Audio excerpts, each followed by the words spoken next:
Hello, explorers of the past. I'm Diankles, and today we are going to unravel one of the greatest archaeological enigmas on our planet. The mysterious Nazca Lines, in the heart of the Peruvian desert, have intrigued researchers and curious minds for decades. But what do these lines really mean? Who created them? And perhaps most importantly, why? Stay with me until the end of this journey, and let's try to understand together the secrets of these fascinating figures. Don't forget to subscribe to the channel, like the video, and share it with your friends. Let's get started. Chapter 1, The Nazca Lines, an overview. The Nazca Lines are a collection of enormous geometric drawings, figures of animals, plants, and straight lines that stretch across a vast area of the Nazca Desert in southern Peru. These geoglyphs, as they are called, were created by the Nazca civilization between 500 BC and 500 AD, covering an area of about 500 square kilometers. But what makes these lines so intriguing? Besides their colossal size, some figures are up to 300 meters long. What really stands out is the fact that they can only be fully appreciated from above, either from a plain or nearby hills. This raises fascinating questions about the intentions and capabilities of the Nazca people. The figures represent a variety of forms, from simple straight lines to complex animal designs, such as the monkey, the hummingbird, the spider, and the condor. But what all these images have in common is the precision with which they were made, suggesting advanced knowledge of geometry and great coordination among their creators. Chapter 2, The Nazca Civilization, the Architects of the Mystery. To understand the Nazca Lines, we must first learn about who the Nazca people were.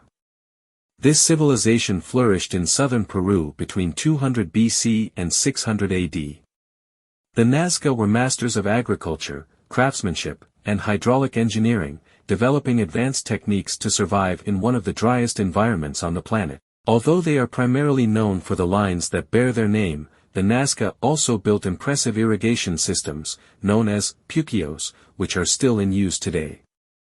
This demonstrates not only their technical skill but also a deep understanding of the environment in which they lived.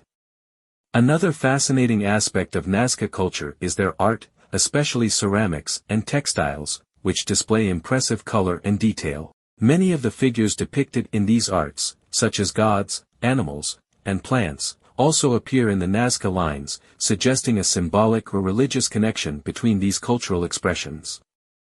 Chapter 3, Theories on the Purpose of the Nazca Lines. The true purpose of the Nazca Lines remains a mystery. Over the years, many theories have been proposed to explain their meaning and function. One of the earliest theories, suggested by archaeologist Paul Kosak, is that the lines had an astronomical purpose. He observed that some of the lines seemed to align with the winter solstice, leading to the hypothesis that the Nazca used the lines as a giant astronomical calendar. Another popular theory, championed by archaeologist Maria Reich, is that the lines served as part of religious rituals. Reich believed that the figures were a form of worship to the gods, especially those related to water, as water was a vital resource in the arid region where the Nazca lived. There are also more controversial theories, such as the idea that the Nazca Lines were landing strips for aliens.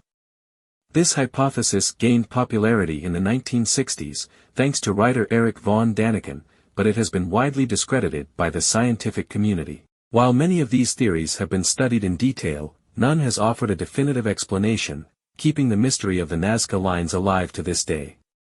Chapter 4, Recent Discoveries and New Technologies. In recent years, new technologies have allowed archaeologists to learn more about the Nazca Lines. Drones, satellite images, and laser scans are revealing details that were previously overlooked. One of the most recent and exciting discoveries was the identification of new figures, previously invisible, revealed thanks to the use of drones. These new geoglyphs are smaller and less elaborate than the already known ones, but they add more pieces to the puzzle of Nazca culture. Additionally, studies of the soil and the composition of the stones used to create the lines are providing new clues about how the Nazca managed to construct these figures on such a large scale and with such precision. These technologies are also helping to protect the Nazca Lines, which, being made on the desert floor, are extremely vulnerable to the elements and human intervention. Chapter 5, The Legacy of the Nazca Lines. The Nazca Lines continue to fascinate the world, not only for their mystery but also as a testament to human ingenuity. They remind us of how ancient civilizations were capable of extraordinary feats, using the tools and knowledge they possessed. Today, the Nazca Lines are a UNESCO World Heritage Site and attract thousands of visitors each year, who come to admire these unique creations and marvel at the mystery they represent.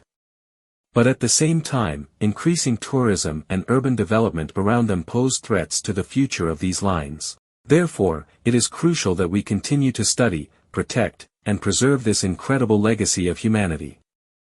Final chapter. And so, we conclude our journey through the enigma of the Nazca Lines. A mystery that, even after centuries of study, still holds many secrets.